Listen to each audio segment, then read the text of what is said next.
Hello बच्चों, welcome back to my YouTube channel learning student. तो आज हम लेके आए हैं जो क्लास 12th के बच्चे हैं उनके लिए हिंदी का जो है कि क्वेश्चन पेपर। ठीक है, तो देखिए सबसे पहले ऑप्शनली क्वेश्चन आपका देता है 10 नंबर का खंड क। पहला क्वेश्चन क्या है? पहला क्वेश्चन है क डिप्टी कलेक्ट्री के लेखक हैं। डिप्टी कलेक्ट्री के लेखक कौन है? वासुदेव शरण अग्रवाल, अमरकांत, प्रोजी सुंदर रेड्डी, डॉक्टर हजारी प्रसाद द्विवेदी। तो डिप्टी कलेक्ट्री के जो लेखक हैं वो हैं अमरकांत जी। ऑप्शन दूसरा हमारा सही होगा। ठीक है, उसके बाद है दूसरा ख नंबर है भारत की एकता के रचनाकार। भारत की एकता के रचनाकार कौन है? डॉक्टर एपीजे अब्दुल कलाम, फणीश्वर नाथ रेणु, रामधारी सिंह दिनकर या फिर वासुदेव शरण अग्रवाल। तो देखिए भारत की एकता के रचनाकार जो है कि इनमें से कोई भी नहीं है, ये चारों ऑप्शन जो है कि गलत है। ठीक है, तो इसको आप छोड़ दीजिएगा ऐसे ही, या फिर जो वहाँ टीचर होंगे उनसे पूछ लीजिएगा, नहीं तो इसके लिए जगह आप छोड़ दीजिएगा। ठीक, क्योंकि इसमें जो चारों ऑप्शन दिया इसमें से कोई आंसर है ही नहीं, तो क्या लिखेंगे आप। उसके बाद ग नंबर है निम्नलिखित में से हजारी प्रसाद द्विवेदी की रचना है। इन चारों में से हजारी प्रसाद द्विवेदी की कौन सी रचना है? कल्पवृक्ष, पूर्वोदय, कल्पलता और अंत में। इन चारों में से जो हजारी प्रसाद द्विवेदी की रचना है वो है कल्पलता। ऑप्शन तीसरा हमारा सही होगा। उसके बाद घ नंबर देखिए, घ नंबर है निम्नलिखित में से प्रोजी सुंदर रेड्डी की रचना है। तो इन चारों में से प्रोजी सुंदर रेड्डी की रचना कौन सी है? मेरे विचार, साहित्य और समाज, लैंग्वेज प्रॉब्लम इन इंडिया, धरती के फूल। तो इनमें से जो प्रोजी सुंदर रेड्डी की रचना है वो है साहित्य और समाज। ऑप्शन दूसरा हमारा सही होगा। ठीक, उसके बाद अंग है आरोहण प्रमुख स्वामी जी के साथ मेरा आध्यात्मिक सफर। इस पुस्तक के लेखक हैं। इस पुस्तक के लेखक कौन है? मेरे आध्यात्मिक सफर। ठीक, आरोहण प्रमुख स्वामी जी के साथ मेरा आध्यात्मिक सफर, इसके लेखक कौन है? वासुदेव शरण अग्रवाल, डॉक्टर एपीजे अब्दुल कलाम, जैनेन्द्र कुमार अज्ञेय। तो इन चारों में से जो लेखक होंगे वो हैं doctor APJ Abdul Kalam. Option दूसरा हमारा सही होगा। अब इसको तो जान लिए, अब देखते हैं कि कॉपी पे आप कैसे लिखेंगे। ठीक है, तो देखिए आप कॉपी पे बिल्कुल इस प्रकार से हेडिंग डालेंगे खंड क प्रश्न उत्तर संख्या 1। ठीक है, उसके बाद क का ऑप्शन हमने दूसरा बताया अमरकांत जी। देखिए बच्चा स्केच पेन से हमने लिखा है, आपको भी स्केच पेन से ही लिखना है। ये जो स्केच पेन है इसी से आपको भी लिखना है। ठीक है, ख का ऑप्शन नहीं मिला है क्योंकि उसमें से चारों में से गलत था। ठीक, ग नंबर का तीसरा कल्पलता, घ नंबर का साहित्य और समाज दूसरा होगा, और अंग का डॉक्टर एपीजे अब्दुल कलाम दूसरा ऑप्शन है। ठीक, तो इसी तरह से आपको अपने बोर्ड एग्जाम में भी लिखना है। अब देखिए दूसरा है निम्नलिखित में से अयोध्या श्री उपाध्याय हरिऔध द्वारा लिखित महाकाव्यात्मक रचना है। इन चारों में से कौन सा है जो अयोध्या श्री उपाध्याय के द्वारा लिखा हुआ महाकाव्यात्मक रचना है? रुक्मणी परिचय, रसकलश, वैदेही वनवास, अधकिला फूल। तो इन चारों में से जो हरिऔध द्वारा लिखित रचना है वो है वैदेही वनवास। ऑप्शन तीसरा हमारा सही है। ख नंबर है निम्नलिखित में से मैथिली शरण गुप्त की रचना है। इनमें से जो है कि मैथिली शरण गुप्त की रचना कौन सी है? सिद्धराज, कानन कुसुम, उत्तरा, दीपशिखा। तो इन चारों में से जो मैथिली शरण गुप्त की रचना है वो कोई भी नहीं है। ठीक है बच्चा, इसमें भी ऑप्शन आपके नहीं दिए हैं। मैथिली शरण गुप्त की जो रचना है इनमें से कोई भी नहीं है, तो इसको भी आप छोड़ दीजिएगा। ठीक है, अब उसके बाद ग नंबर है अज्ञेय जी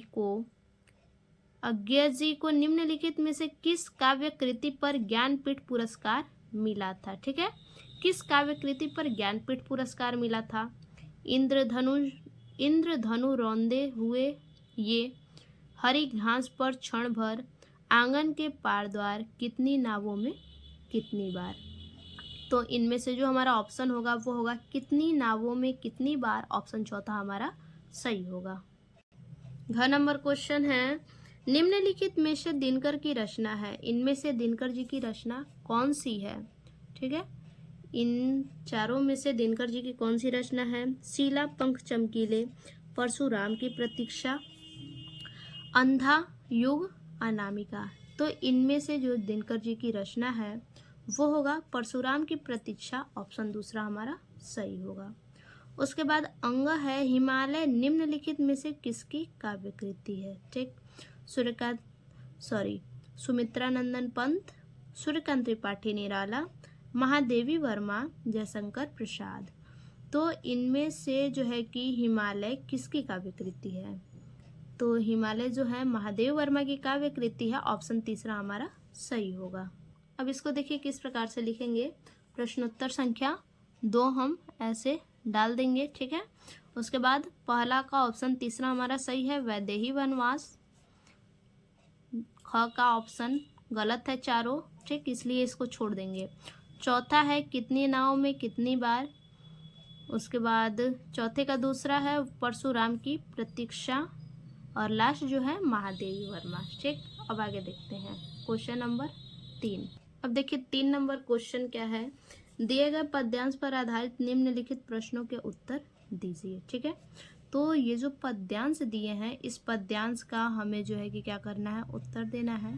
इस पद्यांश पे कुछ यहाँ पे प्रश्न है और इन्हीं प्रश्नों का जो है कि हमें उत्तर देना है इसी में से खोज कर। ठीक है, तो देखिए, या फिर अथवा करके एक और दिया, देखिए यहाँ पे अथवा लिखा है, अथवा लिख करके दूसरा पद्यांश है, सॉरी पद्यांश नहीं गद्यांश, दूसरा गद्यांश ये है हमारा। ठीक, इस गद्यांश से इन प्रश्नों का उत्तर देना है। दोनों में से आपको एग्जाम में कोई एक ही करना है, तो हम करेंगे ऊपर वाला। ठीक है, 3 नंबर का ये ऊपर वाला जो गद्यांश है इसको हम करेंगे। क्या दिया है पहला क्वेश्चन, सबसे पहले आप क्वेश्चन पढ़ने से पहले इस गद्यांश को पढ़ लीजिएगा। क्या कह रहा है, साहित्य कला नृत्य गीत आमोद प्रमोद अनेक रूपों में राष्ट्रीय जन अपने अपने मानसिक भावों को प्रकट करते हैं। आत्मा का जो विश्वव्यापी आनंद भाव है वह इस विविध रूपों में साकार होता है।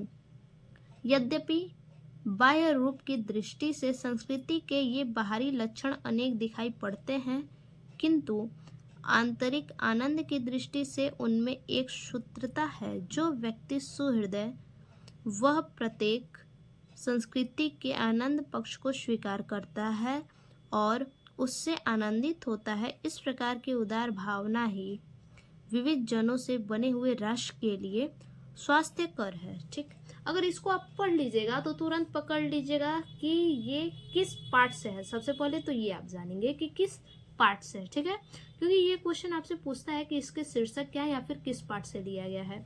देखिए यहाँ पे लास्ट में पूछा है कि उपयुक्त गद्यांश के पाठ का शीर्षक और उसके लेखक का नाम लिखिए। ठीक है, तो यहाँ पे क्या दिया है, देखिए राष्ट्र के लिए स्वास्थ्यकर है, यानी राष्ट्र यहाँ लिख दिया, तो आप समझिए ये किससे लिया गया है, तो ये राष्ट्र के स्वरूप से लिया गया है।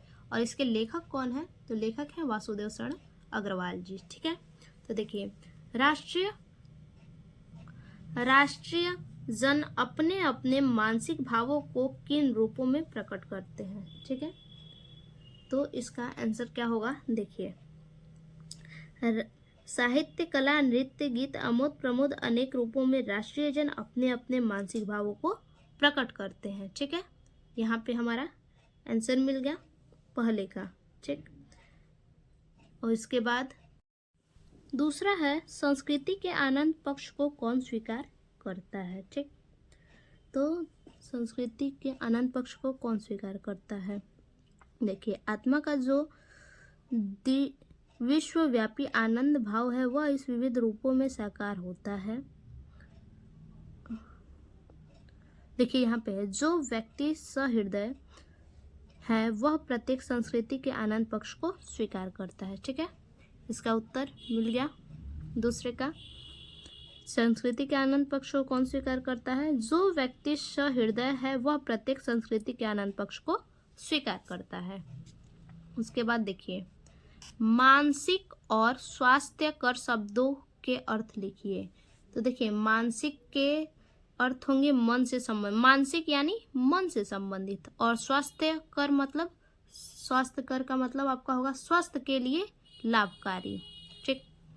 उसके बाद है रेखांकित अंश की व्याख्या कीजिए। रेखांकित अंश की व्याख्या, तो देखिए, रेखांकित अंश है, यद्यपि बाह्य रूप की दृष्टि से संस्कृति के ये बाहरी लक्षण अनेक दिखाई पड़ते हैं, किंतु आंतरिक आनंद की दृष्टि से उसमें एक सूत्रता है। इसका हमें क्या करना है? व्याख्या करना है। ठीक। और इसके बाद जो लास्ट क्वेश्चन है हमारा, शीर्षक और उसके लेखक। हेडिंग डालेंगे, ठीक है, राष्ट्र कला, और लास्ट का शब्द यहाँ पे लिखेंगे। ठीक है, इस प्रकार से। और उसके बाद पहला का आंसर है राष्ट्रीय जन साहित्य, कला, नृत्य, गीत और अमोद प्रमोद के विभिन्न रूपों में अपने मानसिक भावों को प्रकट करते हैं। ठीक है, तो ये हमारा पहले का आंसर है। ख नंबर क्या है? संस्कृति के आनंद पक्ष को सहृदय व्यक्ति स्वीकार करता है। अभी हमने आपको बताया उसी गद्यांश से खोज के। ठीक है, उसके बाद ग नंबर क्या अर्थ पूछा था? तो मानसिक, अर्थात मानसिक का अर्थ होगा मन से संबंधित, और स्वास्थ्यकर अर्थात स्वास्थ्यकर का अर्थ क्या होगा? स्वास्थ्य के लिए लाभकारी। उसके बाद देखिए रेखांकित अंश की व्याख्या। ठीक है, क्या है? संस्कृति के विभिन्न रूपों को बाहर से देखने पर वे अलग अलग दिखाई देते हैं, लेकिन अगर हम उन्हें आनंद की दृष्टि से देखें तो वे एक ही धागों में पिरोए हुए हैं। ठीक। उसके बाद लास्ट हमने क्या बोला है कि पाठ का शीर्षक का नाम पूछेगा और लेखक का नाम। तो देखिए, पाठ का शीर्षक कौन है? राष्ट्र का स्वरूप, और लेखक जो हैं वो वासुदेव शरण अग्रवाल जी हैं। तो हमारा ये तीसरा नंबर क्वेश्चन हो गया। ठीक है, और ये बच्चा अथवा वाला जो है वो आप लोग को हम बता दें कि ये जो है वो आपके किस चैप्टर से लिया गया है, बता देते हैं। ये भाषा और आधुनिकता से लिया गया है। ठीक है, भाषा और आधुनिकता से लिया गया है, जिसके लेखक हैं प्रोजी सुंदर रेड्डी। ठीक, अगर आपको ये करना होगा तो आप इसको भी सॉल्व कर लीजिएगा। हमने बता दिया आपको, भाषा और आधुनिकता से लिया गया है और इसके लेखक हैं प्रोजी सुंदर रेड्डी। अब देखिए क्वेश्चन नंबर 4 क्या है? देखिए क्वेश्चन नंबर 4 है, दिए गए पद्यांश पर आधारित निम्नलिखित प्रश्नों के उत्तर दीजिए। ठीक, तो एक तो पद्यांश ये दिया है और इसका क्वेश्चन इसका यहाँ पे है, और अथवा करके दूसरा भी पद्यांश दिया है। ठीक है, तो हम पहला ना करके दूसरा पद्यांश करेंगे। और जो दूसरा पद्यांश है, ये क्वेश्चन जो दिया है इसका आपको बता देते हैं। इसके कवि जो हैं वो मैथिली शरण गुप्त जी हैं, और ये लिया गया है कैकेयी के अनुताप से। ठीक है, तो इसको आप सॉल्व करना चाहते हैं तो सॉल्व कर लीजिएगा। मैंने बता दिया कि कैकेयी के अनुताप से लिया गया है, और इसके जो कवि हैं मैथिली शरण गुप्त जी हैं। हम दूसरा वाला सॉल्व करेंगे। यह मनुष्य तो सृष्टि का श्रृंगार, ज्ञान का विज्ञान का आलोक का आगार, व्योम से पाताल तक सब कुछ इसे है ज्ञान ज्ञेय, पर न यह परिचय मनुष्य का, यह न उसका श्रेय, श्रेय उसका बुद्धि पर चैतन्य उर की जीत, श्रेय मानव की असीमित मानवों से प्रीत, एक नर से दूसरे के बीच का व्यवधान, तोड़ दे जो बस वही ज्ञानी विद्वान। ठीक है, तो इस पे देखिए ये प्रश्न है, इस प्रश्न का हमें उत्तर देना है। ठीक है, इस प्रश्न का जो है कि हमें उत्तर देना है। पहला क्या है, इस सृष्टि में मनुष्य का क्या महत्व है? पूछा है कि ये जो सृष्टि है यहाँ पे मनुष्य का क्या महत्व है। तो चलिए देखते हैं। देखिए, इस सृष्टि में मनुष्य का महत्व यह है कि वह ज्ञान विज्ञान और आलोक का आगार है, वह सृष्टि का श्रृंगार है, और व्योम से पाताल तक सब कुछ उसे ज्ञेय है। अगला है, मानव जीवन का क्या श्रेय होना चाहिए? देखिए, मानव जीवन का श्रेय यह होना चाहिए कि वह बुद्धि पर चैतन्य की जीत हासिल करे। ठीक, वह बुद्धि पर चैतन्य की जीत हासिल करे और सीमित मानवों से प्रेत करे। अगला है आगार। आगार और व्यवधान शब्दों का अर्थ स्पष्ट कीजिए। देखिए, आगार अर्थात घर, स्थान या संग्रह। आगार का अर्थ क्या होगा? घर, स्थान या संग्रह। और व्यवधान का अर्थ होगा बाधा, रुकावट या अलगाव। आगे देखिए, रेखांकित अंश की व्याख्या कीजिए। ये जो रेखांकित अंश है उसका हमें व्याख्या करना है। और लास्ट क्वेश्चन है, उपयुक्त कविता का शीर्षक तथा कवि का नाम लिखिए। रेखांकित अंश की व्याख्या है, आकाश और पाताल के सभी रहस्य मनुष्य को मालूम है, सभी का ज्ञान प्राप्त है और मनुष्य को आज दूसरे मनुष्य से स्नेह नहीं है, इसलिए यह उसकी कीर्ति नहीं है। ठीक है, और लास्ट क्वेश्चन हमारा क्या था? शीर्षक का नाम और कवि का नाम। तो चलिए देखते हैं। देखिए, शीर्षक का नाम क्या है? शीर्षक का नाम है अभिनव मनुष्य और कवि जो है इसके वो है रामधारी सिंह दिनकर जी। देखिए, 4 नंबर क्वेश्चन हमारा पूरा हुआ। 5 नंबर क्वेश्चन है, निम्नलिखित में से किसी एक लेखक का साहित्यिक परिचय देते हुए उनकी प्रमुख रचनाओं का उल्लेख कीजिए। ठीक है, तो कौन कौन से लेखक हैं? प्रोजी सुंदर रेड्डी, हजार प्रसाद द्विवेदी, वासुदेव शरण अग्रवाल। तो इनमें से हम किन्हीं एक का देखेंगे और किन्हीं एक का आपको एग्जाम में भी लिखना है। देखिए, हजार प्रसाद द्विवेदी का जीवन परिचय मोस्ट इम्पॉर्टेंट जीवन परिचय। ठीक है, डॉक्टर हजार प्रसाद द्विवेदी ऐसे हेडिंग डाल लीजिएगा आप। जन्म 19 अगस्त 1907 ईस्वी में, जन्म स्थान दुबे का छपरा बलिया जिला में। ठीक, माता ज्योतिषमती, पिता अनमोल द्विवेदी, मृत्यु 19 मई 1979 ईस्वी को, काल आधुनिक काल, कर्मभूमि वाराणसी, पुरस्कार पद्म भूषण पुरस्कार से इन्हें सम्मानित किया गया। उसके बाद कर्म क्षेत्र इनका है निबंध, उपन्यास, अध्यापक। बचपन का नाम इनका है वैद्यनाथ द्विवेदी। उसके बाद हेडिंग डालेंगे जीवन परिचय। ठीक है बच्चा, हमने यहाँ पेन से लिखा, आप हेडिंग पेन से ही लिखिएगा। ठीक है, देखिए जीवन परिचय में जो मेन पॉइंट होगा उसको हम लिखेंगे ब्लैक पेन से। ठीक, देखिए, हजार प्रसाद द्विवेदी का जन्म सन 1907 ईस्वी में बलिया जिले के दुबे का छपरा, कहाँ हुआ सर? दुबे का छपरा नामक ग्राम में हुआ था।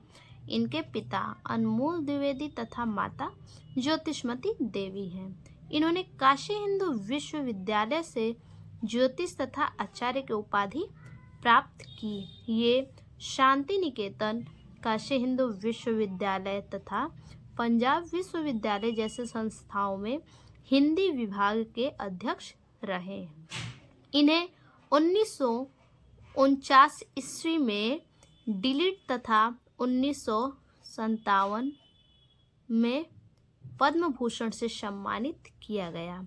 सन 1979 में इनका देहावसान हो गया। ठीक है, उसके बाद साहित्यिक परिचय इनका लिखेंगे। क्या है साहित्यिक परिचय? हजार प्रसाद द्विवेदी साहित्य के एक प्रसिद्ध निबंधकार, आलोचक, संपादक, उपन्यासकार के अतिरिक्त एक कुशल वक्ता एवं अध्यापक भी थे। उसके बाद आधुनिक युग के गद्यकारों में आचार्य हजार प्रसाद द्विवेदी का महत्वपूर्ण स्थान है। ठीक है, रचनाएं हेडिंग डालेंगे। रचनाएं में निबंध, उपन्यासकार और आलोचक। ठीक है, जो भी हमने अभी यहाँ लिखा है सब आप हेडिंग पेन से ही यानी स्केच से ही लिखिएगा, स्केच पेन से। ठीक है, निबंध कौन कौन से हैं? अशोक के फूल, कुटज, आलोक पर्व। उपन्यास बाणभट्ट की आत्मकथा, पुनर्रवा। आलोचक साहित्य सहचर, सुर साहित्य और कबीर। उसके बाद है ख नंबर, निम्नलिखित में से किसी एक कवि का साहित्यिक परिचय देते हुए उनकी प्रमुख कृतियों का उल्लेख कीजिए। ठीक है, प्रमुख कृतियों का उल्लेख भी साथ में करना है। तो 3 कवियों के नाम दिए हुए हैं, ठीक है। अयोध्या से उपाध्याय, हरिऔध, सुमित्रा नंदन पंत, रामधारी सिंह दिनकर। तो हम देखेंगे जीवन परिचय इनमें से सुमित्रा नंदन पंत के, क्योंकि ये हर बार आपके एग्जाम में भी आते हैं। आप स्केच पेन से हेडिंग डाल लीजिएगा सब कुछ। उसके बाद लिखिएगा जन्म 20 मई 1900 ईस्वी में, जन्म स्थान कौशानी उत्तराखंड में, पिता गंगा दत्त पंत, माता सरस्वती देवी पंत, भाई बहन 7, ये 7 भाई बहन थे। बचपन का नाम गुसाई दत्त, ठीक है, इतना लिख लेंगे। देखिए जीवन परिचय लिखेंगे। प्राकृतिक के सुकुमार कवि सुमित्रा नंदन पंत का जन्म 20 मई 1900 ईस्वी में उत्तराखंड के बागेश्वर जिले की गरुड़ तहसील के कौशानी नामक ग्राम में हुआ था, ठीक है। गरुड़ को यहाँ पे उत्तराखंड के बागेश्वर, यहाँ पे आप ब्लैक पेन से इसको लिखिएगा, और 20 मई 1900 को इसको भी ब्लैक पेन से। उनके पिता का नाम गंगा दत्त पंत, पिता और माता का नाम ब्लैक पेन से लिखेंगे, और माता का नाम सरस्वती देवी था। सुमित्रानंद अपने माता पिता के 8वीं संतान थे। अपने 7 भाई बहनों में सबसे छोटे सुमित्रानंद थे, ठीक। उसके बाद उनके बचपन का नाम गुसाई दत्त था। उनके जन्म के कुछ समय बाद उनकी माता का देहावसान हो गया, ठीक, देहांत हो गया। इनका बचपन इनकी दादी ने संभाला। सुमित्रा नंदन पंत, यह नाम उन्हें हाई स्कूल में रखा गया था। देखिए साहित्यिक परिचय। सुमित्रा नंदन पंत ने अपनी साहित्यिक यात्रा का प्रारंभ बहुत ही कम उम्र में किया था। जब वे 18 साल के थे तब उन्होंने साहित्य जगत में अपना कदम रखा और अपना नाम रोशन किया। आज उनका नाम छायावाद के प्रमुख 4 स्तंभों में लिया जाता है। इनकी काव्य यात्रा में 3 चरण देखे जाते हैं, ठीक है। देखिए इनकी रचना है ताजमहल। रचना में कहानी है ताजमहल सोने की चिड़िया, ठीक है। उसके बाद नाटक है कंचन रत्नावली। पुरस्कार है साहित्य अकादमी पुरस्कार, पद्म भूषण, ठीक, इससे सम्मानित किया गया इन्हें।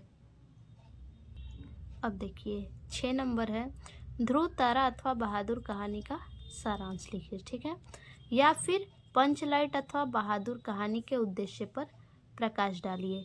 यानी 1, 2, 3, 4 इन चारों में से किसी एक को लिखना है। या तो सारांश लिखिए बहादुर ध्रुव तारा का, ध्रुव तारा यहाँ लिखा है, यहाँ होगा ध्रुव यात्रा, या फिर पंचलाइट अथवा बहादुर का उद्देश्य पर प्रकाश डालिए। हेडिंग डालेंगे पंचलाइट कहानी के उद्देश्य, ठीक है। उद्देश्य लिखेंगे फणीश्वर नाथ रेणु हिंदी साहित्य जगत के सुप्रसिद्ध आंचलिक कथाकार हैं। ग्रामीण अंचलों से उनका निकट का परिचय है। पंचलाइट भी बिहार का परिवेश की कहानी है। पंचलाइट कहाँ की कहानी है? बिहार परिवेश की कहानी है। कहानीकार ने ग्रामीण अंचल का वास्तविक चित्रण किया है। कहानीकार ने क्या किया है? ग्रामीण का वास्तविक चित्रण किया है गांव का। इस कहानी के माध्यम से एक महत्वपूर्ण उद्देश्य को स्पष्ट किया गया है। गोधन द्वारा पेट्रोमक्स जला देने पर उसकी सब गलतियां माफ कर दी जाती हैं। उस पर लगे सारे प्रतिबंध हटा लिए जाते हैं। ग्रामवासी जाति के आधार पर अनेक टोलियों में बट जाते हैं। वे आपस में ईर्ष्या द्वेष के भावों से भरे रहते हैं। इसका सजीव चित्रण कहानी में प्रस्तुत किया गया है, ठीक है। उसके बाद कहानीकार ने बताया है कि इस आधुनिक युग में अभी भी कुछ गांव और जातियां पिछड़ी हुई हैं। तो ये हमारा इस प्रकार से जो है कि कहानी का, पंचलाइट कहानी का उद्देश्य। देखिए अगला और 7 नंबर क्वेश्चन है, स्वपठित खंड काव्य के आधार पर किसी एक खंड के एक प्रश्न का उत्तर दीजिए, ठीक है। तो ये आपका जिला वाइज करके आता है। इसमें है मुक्ति यज्ञ, रश्मि रथी, आलोक वृत्त, सत्य की जीत, त्यागपथी, श्रवण कुमार। तो गाजीपुर जिले से जो बच्चे हैं वो लिखेंगे त्यागपथी। त्यागपथी क्या है? त्यागपथी खंड काव्य के आधार पर सम्राट हर्षवर्धन का चारित्रिक विशेषता लिखिए, अथवा त्यागपथी खंड काव्य के द्वितीय सर्ग की कथा वस्तु लिखिए। तो हम देखेंगे सम्राट हर्षवर्धन का चारित्रिक विशेषता। देखिए लिखेंगे हर्षवर्धन का चरित्र चित्रण, ठीक है। उसके बाद हेडिंग पेन से ही आप डालिएगा। कहने का मतलब है कि जो आपका स्केच पेन होगा उसी से आप हेडिंग डालिएगा, ठीक है। लिखेंगे श्रेष्ठ शासक। किस प्रकार से हर्षवर्धन श्रेष्ठ शासक थे? देखिए, महाराज हर्षवर्धन एक श्रेष्ठ शासक हैं। उन्हें राज्य में प्रजा को किसी भी प्रकार की कोई समस्या का सामना नहीं करना पड़ता था। महाराज हर्षवर्धन ने अपना संपूर्ण जीवन प्रजा के हितार्थ समर्पित कर दिया, ठीक। इस प्रकार से ये श्रेष्ठ शासक कहलाए। अगला हेडिंग है पराक्रमी योद्धा। किस प्रकार से ये पराक्रमी योद्धा थे? महाराज हर्षवर्धन एक पराक्रमी योद्धा थे। कोई भी राजा उन्हें परास्त नहीं कर सकता था। वे इतने बलशाली थे कि कोई भी उन्हें परास्त नहीं कर सकता था। कोई भी दुश्मन उनके तेज के आगे ठहर नहीं सकता था। इस प्रकार से ये पराक्रमी योद्धा कहलाए। उसके बाद दूसरा हेडिंग है हमारा आदर्श पुत्र एवं मातृ प्रेमी, ठीक है। हर्षवर्धन किस प्रकार आदर्श पुत्र थे और मातृ प्रेमी थे? देखिए, हर्षवर्धन अपने माता पिता, भाई और बहन से अत्यंत प्रेम करते थे। वह अपने माता पिता की प्रत्येक आज्ञा का पालन करते थे। वह हमेशा अपने माता पिता, भाई बहन का सम्मान करते थे, ठीक है। इस प्रकार से ये आदर्श पुत्र और मातृ प्रेमी कहलाए। उसके बाद अगला हेडिंग है देश प्रेमी। महाराज हर्षवर्धन में देश प्रेम की भावना कूट कूट कर भरी है। वो अपने देश की एकता एवं संस्कृति की रक्षा करने में कभी भी कोई युद्ध लड़ सकते थे। राज्य के साथ साथ देश की भी सेवा करते थे। इस प्रकार से ये देश प्रेमी कहलाए। उसके बाद हमारा लास्ट जो हेडिंग है वो है धर्म परायण। देखिए, हर्षवर्धन एक धर्म परायण पुरुष थे। वो अपने राज्य में कोई भी कार्य धर्म के विरुद्ध नहीं करते थे। वो धर्म को अपना जन्मजात मानते थे। इस प्रकार वो धर्म परायण थे। देखिए, 8 नंबर क्वेश्चन है खंड ख। दिए गए संस्कृत गद्यांशों में से किसी एक का ससंदर्भ हिंदी में अनुवाद कीजिए। तो इनमें से किसी एक का हिंदी में हमें अनुवाद करना है, ठीक है। अथवा करके 2 दिया है, ठीक। तो हम अभी ऊपर वाले का अनुवाद करेंगे।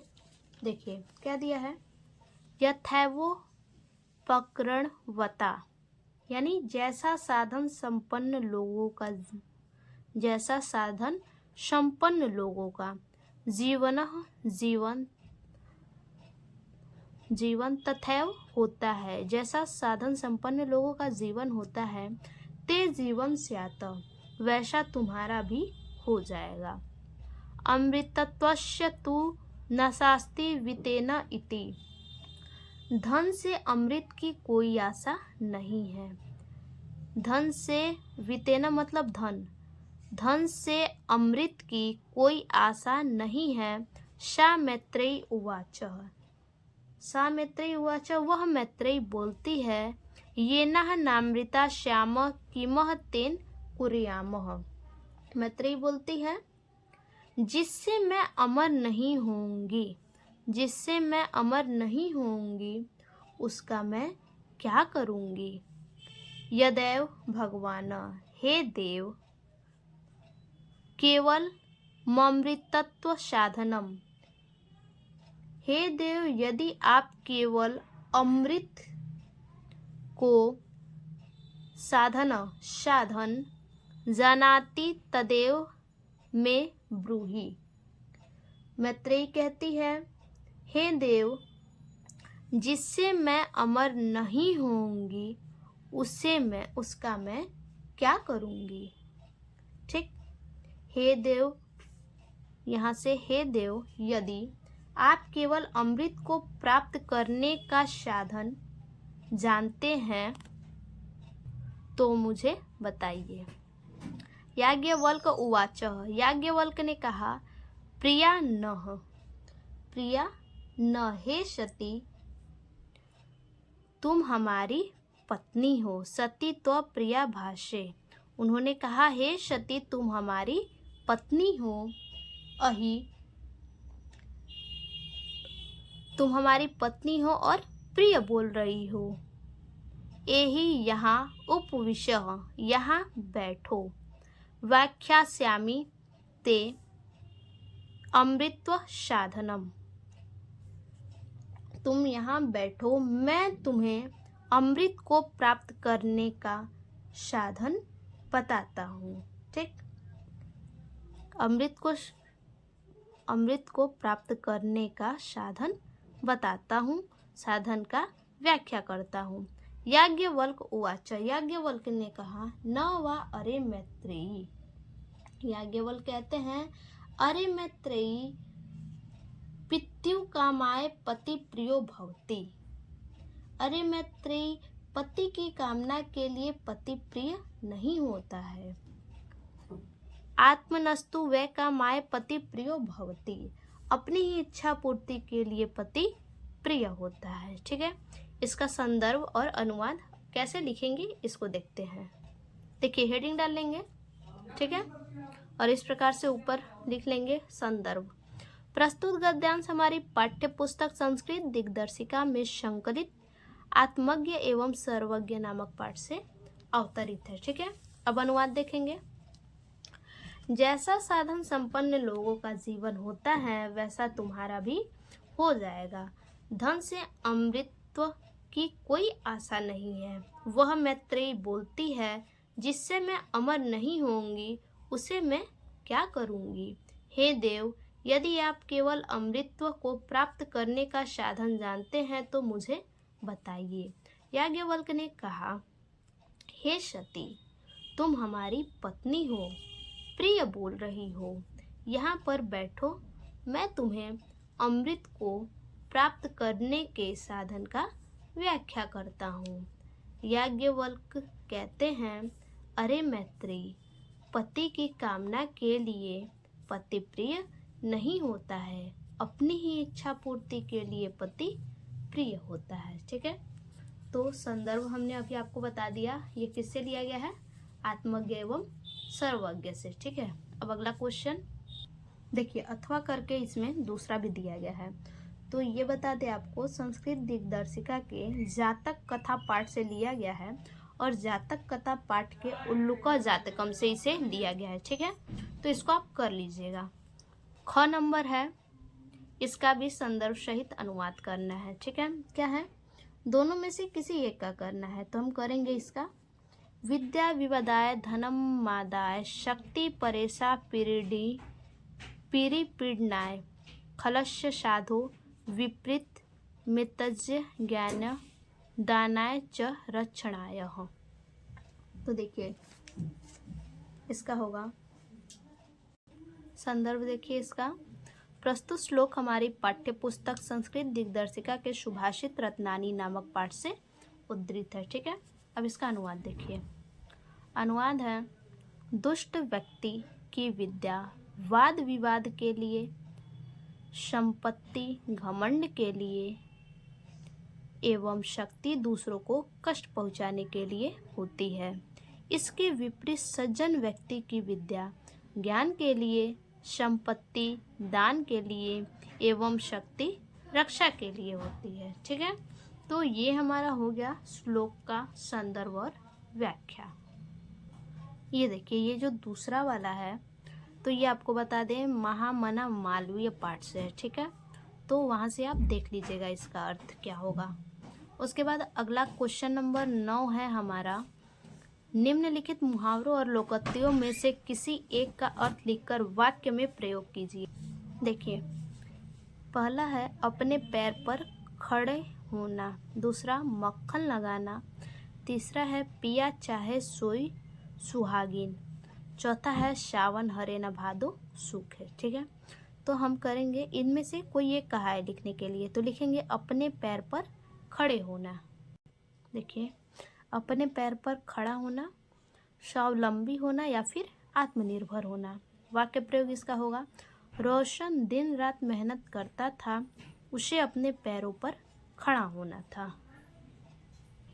अब देखिए 10 नंबर है, निम्नलिखित शब्दों के संधि विच्छेद के सही विकल्प का चयन कीजिए। ठीक है, तो पहला क्या है, अंतरात्मा का सही संधि विच्छेद क्या होगा, अंतः प्लस आत्मा, अंता धन आत्मा, अंतर धन आत्मा, अंतः धन रात्मा।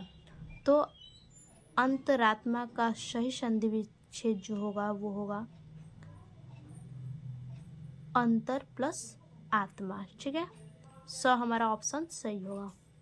उसके बाद नरेंद्र का सही संधि विच्छेद है नर प्लस इंद्र, नर प्लस इंद्रम, नर प्लस इंद्र, नरे प्लस नद्र। ठीक, तो इनमें से जो नरेंद्र का सही संधि विच्छेद होगा वो होगा नर प्लस इंद्र, ऑप्शन ब हमारा सही होगा। उसके बाद तीसरा है पवित्रम का सही संधि विच्छेद है, पवित्रम का संधि विच्छेद क्या होगा, प प्लस इत्रम, प प्लस इत्रम, पव प्लस वित्रम, पो प्लस इत्रम। तो पवित्रम का जो सही संधि विच्छेद होगा हमारा वो होगा पो प्लस इत्रम। ठीक है, ऑप्शन द हमारा सही होगा। देखिए यहाँ पे इस प्रकार से लिखेंगे, पहला का 100 नंबर होगा अंतर प्लस आत्मा, दूसरा का ब नंबर होगा नर प्लस इंद्र, तीसरे का द नंबर होगा पो प्लस इत्रम। इसी प्रकार से आपको एग्जाम में भी लिखना है। ठीक है, अब देखिए क्वेश्चन नंबर 10वां का ख है, दिए गए निम्नलिखित शब्दों की विभक्ति और वचन के अनुसार सही विकल्प का चयन कीजिए। ठीक है, आत्मना शब्द में विभक्ति और वचन है, आत्मना शब्द में कौन सा विभक्ति और कौन सा वचन है, चतुर्थी विभक्ति बहुवचन, तृतीय विभक्ति एक वचन, पंचमी विभक्ति द्विवचन, द्वितीय विभक्ति बहुवचन। तो इसमें जो हमारा सही ऑप्शन होगा वो होगा तृतीय विभक्ति एक वचन, ऑप्शन ब हमारा सही होगा। उसके बाद है दूसरा, नामनी शब्द में विभक्ति और वचन है, नामनी में कौन सा विभक्ति कौन सा वचन है, द्वितीय विभक्ति द्विवचन, चतुर्थ विभक्ति बहुवचन, पंचमी विभक्ति एक वचन, सप्तमी विभक्ति एक वचन। तो इसमें से जो हमारा ऑप्शन होगा वो सप्तमी विभक्ति एक वचन होगा। ठीक, ऑप्शन द हमारा सही होगा। उसके बाद देखिए यहाँ पे 10वां का ख, पहला का ब होगा तृतीय विभक्ति एक वचन और द होगा दूसरे का द सप्तमी विभक्ति एक वचन। उसके बाद 11 नंबर है, निम्नलिखित शब्द युग्मों का सही अर्थ चयन करके लिखिए। ठीक, लिखना है अभय और उभय, अभय उभय का सही इसमें चयन कौन सा होगा, सही शब्द युग्म निडर और चारों, डरपोक और दोनों, निडर और दोनों, निडर और भयभीत। तो अभय का मतलब निडर होता है, उभय का मतलब दोनों होता है, तो ऑप्शन स हमारा सही होगा निडर और दोनों। दूसरा है अंशु, अंश और अंशु, इसका सही चयन क्या होगा, भाग और सूर्य, सूर्य और भाग, भाग और किरण, भाग और वरुण। तो अंश का मतलब क्या होता है, भाग होता है। ठीक, तो अंशु क्या होगा, अंशु का मतलब सूर्य, भाग और सूर्य, ऑप्शन अ हमारा सही होगा। देखिए 11 नंबर का पहला का स निडर और दोनों, दूसरे का अ भाग और सूर्य। उसके बाद ख नंबर है, निम्नलिखित शब्दों में से किसी एक शब्द के दो अर्थ लिखिए, काल, चपला, नाग, इन तीनों में से किसी एक का दो अर्थ लिखना है। ठीक है, तो अभी हम तीनों को देख लेते हैं, तीनों का अर्थ दो दो, एक शब्द के दो दो अर्थ, यानी तीनों के दो दो अर्थ हम देख लेते हैं, आपको एग्जाम में एक ही लिखना है। देखिए पहला काल का, मृत्यु और समय, चपला, बिजली और तेज, नाग का, हाथी और सांप। अब देखिए ग नंबर, त्या निम्नलिखित वाक्यांशों के लिए एक सही शब्द का चयन करके लिखिए। ठीक, जिसकी गणना न की जा सके उसे क्या कहेंगे? अगणित, अगणनीय, अगणक, अगणित। तो जिसकी गणना न की जा सके उसे हम कहेंगे अगणनीय। ठीक है। जिस जंगल की अग्नि, जंगल की अग्नि को क्या कहेंगे? जठराग्नि, बड़वाग्नि, दावाग्नि, वनानली। तो जंगल की जो अग्नि होती है उसे कहते हैं दावाग्नि। देखिए पहला का ब अगणनीय, दूसरे का स दावाग्नि। देखिए घ नंबर, निम्नलिखित में से किन्हीं दो वाक्यों को शुद्ध करके लिखिए। ठीक, इन 4 वाक्यों में से किन्हीं दो को शुद्ध करके लिखना है। पहला, यह किताब 5 रुपए की है। दूसरा, तुलसीदास पक्के ईश्वर के भक्त थे।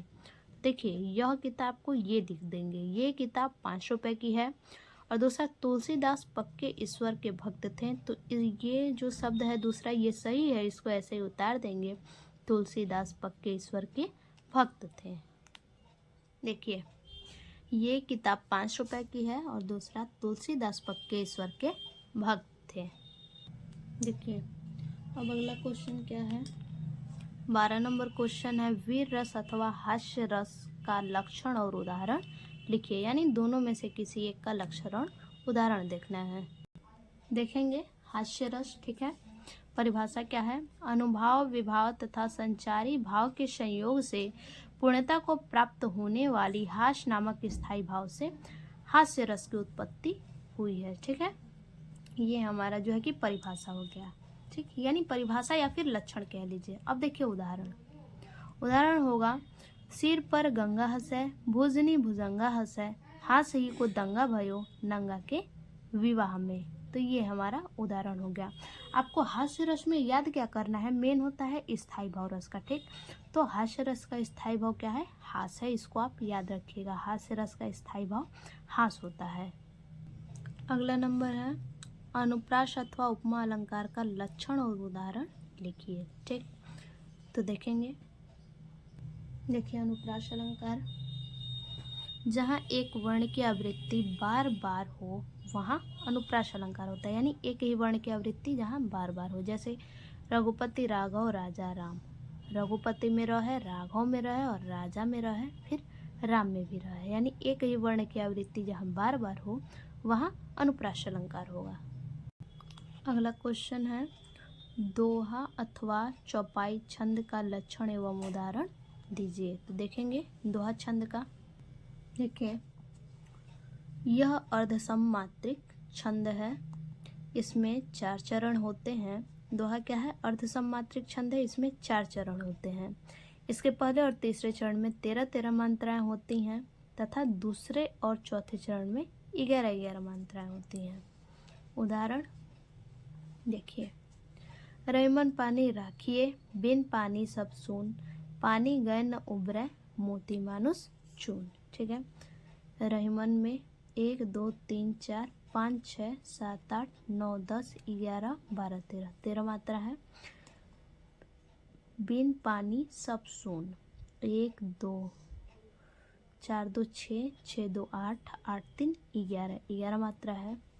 उसके बाद पानी गए न उबरे, 4 4 3 7 1 8 8 5 13, यहाँ भी 13 मात्रा है। मोती मानुष चून, 4 4 8 8 3 11, इसमें 11 मात्रा है। ठीक, तो ये हमारा उदाहरण हो गया। आपको मात्रा भी दर्शाना होगा एग्जाम में। हालांकि मात्रा नहीं आपको कहता है दर्शाने के लिए, लेकिन आपको दर्शाना पड़ेगा, तभी आपके फुल मार्क्स मिलेंगे। अगला क्वेश्चन है 13 नंबर, किसी विद्यालय के प्रबंधक के नाम प्रवक्ता पद पर अपनी नियुक्ति हेतु एक आवेदन पत्र लिखिए। अथवा होजरी की दुकान खोलने के लिए किसी बैंक के शाखा प्रबंधक को एक आवेदन पत्र लिखिए जिसमें ऋण की मांग की गई हो। ठीक है, तो दोनों में से किसी योग को लिखना है। तो हम लिखेंगे किसी विद्यालय के प्रबंधक के नाम प्रवक्ता पद पर अपनी नियुक्ति हेतु एक आवेदन पत्र। क्वेश्चन नंबर इस प्रकार से डाल लेंगे, ठीक। उसके बाद लिखेंगे सेवा में प्रधानाचार्य महोदय, राजकीय उच्चतर माध्यमिक विद्यालय शिवपुर मेरठ। विषय हिंदी प्रवक्ता पद पर नियुक्ति हेतु आवेदन पत्र, ठीक। उसके बाद मान्यवर, राज्य के शिक्षा विभाग की वेबसाइट के माध्यम से मुझे ज्ञात हुआ है कि आपके विद्यालय में पीजीटी, ठीक, आपके विद्यालय में पीजीटी हिंदी का एक पद रिक्त है, यानी एक पद खाली है, जिसके लिए मेरी अर्हता अनुकूल है, ठीक। अपनी शैक्षणिक योग्यता की जानकारी देने हेतु इस आवेदन पत्र के साथ आवश्यक दस्तावेज संलग्नक रूप में जमा कर रहा हूँ। अतः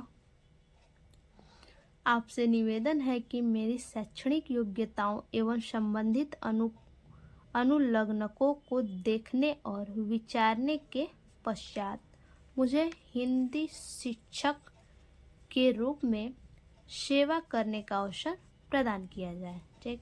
उसके बाद नीचे लिखेंगे यहाँ धन्यवाद, आपका विश्वासी, नाम, पता, मोबाइल नंबर, इतना लिख लेंगे, ठीक। तो ये हमारा हो गया पत्र, आवेदन पत्र, ठीक है। अब अगला क्वेश्चन देखते हैं।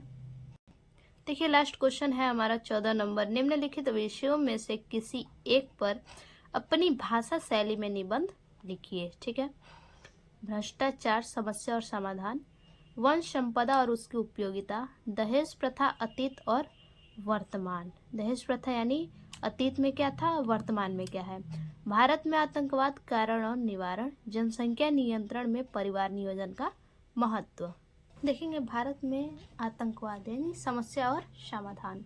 प्रस्तावना सबसे पहले क्या होगा, आतंकवाद आज की समय की सबसे बड़ी चुनौतियों में से एक है। यह एक ऐसी गतिविधि है जो समाज और राष्ट्र की सुरक्षा, शांति और विकास के लिए गंभीर खतरा पैदा करती है। आतंकवाद का मुख्य उद्देश्य भय और आतंक फैलाना है, जिससे समाज में अस्थिरता और अनिश्चितता पैदा होती है, ठीक। उसके बाद देखेंगे आतंकवाद का अर्थ क्या है। देखिए, निर्दोष लोगों के खिलाफ हिंसा और धमकी का उपयोग करके राजनीतिक, धार्मिक या विचारधारात्मक उद्देश्यों को पूरा करना आतंकवाद कहलाता है, ठीक है। क्या करना, लोगों के खिलाफ, जो निर्दोषी लोग हैं उनके खिलाफ हिंसा, धमकी देना और उनसे क्या करवाना, राजनीतिक, धार्मिक विचारधाराओं और अपने उद्देश्यों को पूरा करवाना ही आतंकवाद कहलाता है। आतंकवाद संगठन अपने उद्देश्यों को हासिल करने के लिए बम विस्फोट, हत्या, अपहरण और अन्य हिंसात्मक कार्यों का सहारा लेते हैं। अगला हेडिंग है आतंकवाद के कारण। क्या कारण है। राजनीतिक अस्थिरता जब किसी देश में होती है तो आतंकवादी संगठन इसका लाभ उठाकर अपने उद्देश्यों को पूरा करने की कोशिश करते हैं। पहला है धार्मिक कट्टरता, ठीक। धार्मिक कट्टरता पहला कारण है। कुछ आतंकवादी संगठन धार्मिक मतभेदों को भड़काकर समाज में विभाजन पैदा करते हैं। उसके बाद दूसरा है सामाजिक और आर्थिक असमानताएं। गरीबी, बेरोजगार और शिक्षा की कमी की आतंकवाद के प्रमुख कारणों में शामिल है। जब लोग अपनी मूलभूत आवश्यकताओं को पूरा नहीं कर पाते तो वे आसानी से आतंकवाद की ओर आकर्षित हो जाते हैं। तो ये हमारा आतंकवाद का मूल कारण हुआ। आगे है आंकड़ों और वर्तमान परिदृश्य, ठीक। आंकड़े और वर्तमान परिदृश्य यानी इसके वर्तमान में क्या दृश्य है। हाल में वर्षों में आतंकवादी घटनाओं में कमी आई है, लेकिन यह समस्या अभी भी गंभीर बनी हुई है। 2023 में ग्लोबल टेररिज्म इंडेक्स के अनुसार आतंकवादी हमलों की संख्या में 15% की कमी आई है। हालांकि कुछ क्षेत्रों में आतंकवाद आतंकवाद का खतरा अभी भी बहुत ज़्यादा है, जैसे मिडिल ईस्ट और दक्षिण एशिया, ISIS और अल कायदा जैसे संगठन अभी भी सक्रिय हैं और नए तरीकों से अपने एजेंडे को आगे बढ़ा रहे हैं। लास्ट हेडिंग है हमारा निष्कर्ष। आतंकवाद एक गंभीर वैश्विक समस्या है जिसे समाप्त करने के लिए अंतर्राष्ट्रीय स्तर पर एकजुट होकर काम करना होगा। केवल सुरक्षा उपायों से ही नहीं, बल्कि सामाजिक, आर्थिक और राजनीतिक सुधारों के माध्यम से भी आतंकवाद की जड़ों को समाप्त करना होगा। शिक्षा, जागरूकता और व्यापक विकास के माध्यम से हम एक सुरक्षित और शांतिपूर्ण समाज की स्थापना कर सकते हैं। तो ये हमने जो है कि पूरा क्वेश्चन पेपर सॉल्व कर दिया। अगर ये वीडियो आपको अच्छा लगे तो प्लीज़ हमारे चैनल को लाइक कीजिए, सब्सक्राइब कीजिए और आगे अपने दोस्तों को भी शेयर कीजिए। फिर से मिलते हैं नए वीडियो में, तब तक के लिए धन्यवाद।